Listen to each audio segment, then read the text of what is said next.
जय माँ बगलामुखी, जय माँ पीताम्बरा।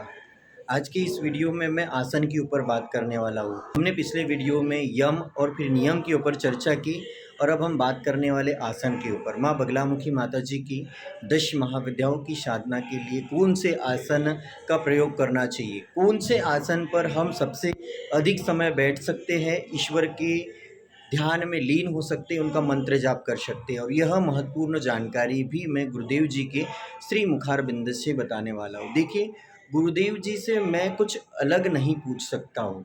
जिस अवस्था में गुरुदेव जी से सत्संग प्राप्त होता है, उसी अवस्था में कैमरे को चालू करना पड़ता है। गुरुदेव जी से ऐसा भी नहीं बोल सकते कि गुरुदेव जी इस वीडियो को इस तरह से बनाना है। इसलिए जो गुरुदेव जी से आशीर्वाद स्वरूप जानकारी मिल जाती है, वही जानकारी मैं आप सभी को वीडियो में बताता हूँ, आप सभी के बीच लाता हूँ। अगर किसी को बहुत अच्छे से जानना है तो गुरुदेव जी के आश्रम आकर उनसे महत्वपूर्ण जानकारी प्राप्त कर सकते हैं, दीक्षा ले सकते हैं। इसलिए इस वीडियो में गुरुदेव जी क्या महत्वपूर्ण जानकारी बताते हैं आसन के ऊपर, और वही महत्वपूर्ण जानकारी आप सभी के समक्ष पहुंचेंगी। आप सभी इस वीडियो को बहुत अच्छे से सुनिए।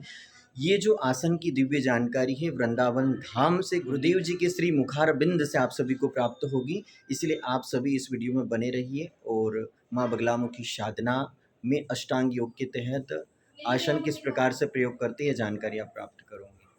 तो भक्तजनों, हमारे बीच में हमारी गुरु बहन साध्वी साधना जी हैं और गुरु माता जी देवी ज्ञानेश्वरी जी भी हैं, और हम इनसे 10 महाविद्याओं की साधना में, माँ बगलामुखी माँ की साधना में जिन आसन का प्रयोग करना चाहिए, आसन का अर्थ क्या होता है, इसके विषय में हमें बहुत ही महत्वपूर्ण जानकारी प्रदान करेंगी। पहले मैं साधना दीदी से कहूँगा कि आप भी आपके 2 शब्द आसन के विषय में हमें प्रदान करें। बगलामुखी साधना हो या किसी भी प्रकार की साधना हो, आसन का विशेष महत्व होता है। आसन का अर्थ ये होता है कि हम किस मुद्रा में बैठ के मन की पूर्ति कर सकते हैं। में आसन नहीं होता। आसन पद्मासन भी हो सकता है, जी। सिंहासन भी हो सकता है, और सामान्यतः जिस आसन में आप मंत्र जब बिना किसी विघ्न बाधा के पूर्ण कर सकें, वैसा आसन आपको प्रयोग में लाना चाहिए।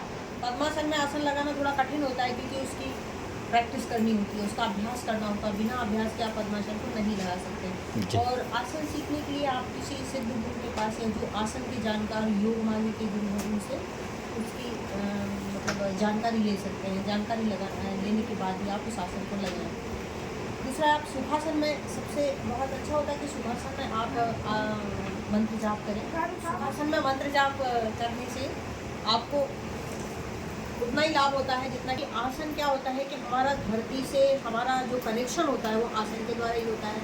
तो बगलामुखी जब हम साधना करते हैं तो ये जो कि तीव्र साधना है, उग्र साधना है, तीक्ष्ण साधना है, तो इसमें आसन का विशेष महत्व है। और आप पीला आसन यदि आप रखें, कुश का आसन रखें, तो आपकी साधना में आपको अन्य प्रकार से की गई साधनाओं के पीछे ज़्यादा लाभ होगा। ठीक।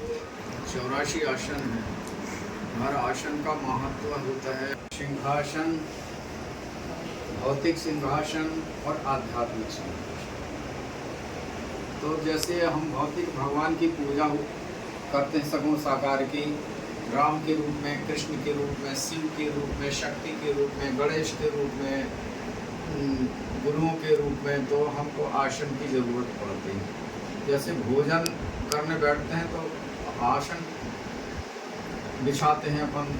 इसी प्रकार ये आत्मा परमात्मा की उपासना करने के लिए हृदय सोना आसन, सहज सोना सिंहासन, उसके ऊपर भाव सोना सेज और भक्ति सो न गहरा। भक्ति की गहराई में हम अपने इष्ट को हृदय रूपी मन मंदिर में, वहाँ पे हमारा हृदय जो आसन है, उस आसन में सिंहासन बिछा करके, यही कल्पना हम हर साधना में, कोई भी विद्या महाविद्या की साधना में हमको ये उपासना का भाव करना ही पड़ता है। इसलिए यम नियम, इसके बाद में आसन आ जाती है। आसन का कोई भी कुछ करना है तो आसन जरूरी, भले ही आप सुखासन में बैठें, पद्मासन, सिद्धासन, ये माने उच्च कोटि के योगियों की बात है।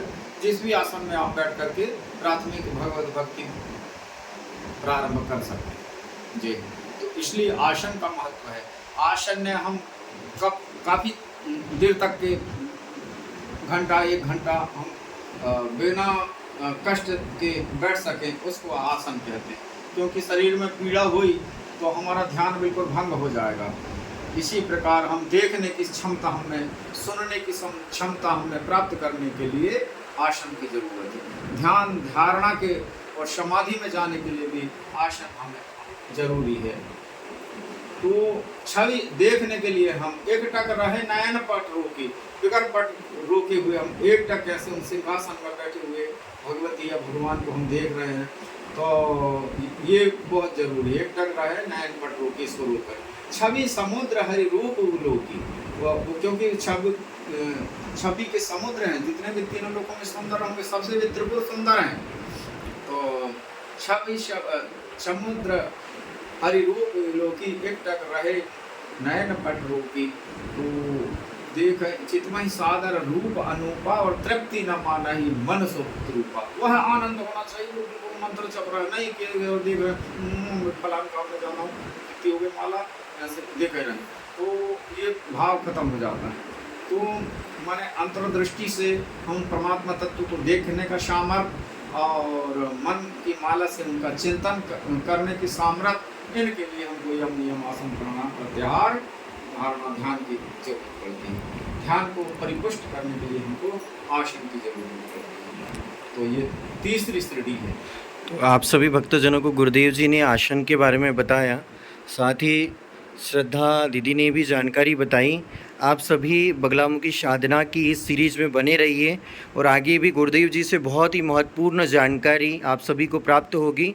और अगर आप मुद्रा का ज्ञान लेना चाहते, कोई महाशक्ति की दीक्षा लेना चाहते, तो आश्रम आकर आप गुरुदेव जी से मिलकर सत्संग करके फिर दीक्षा लेकर आगे की साधना को बढ़ा सकते हैं। जय माँ पीताम्बरा, जय गुरुदेव।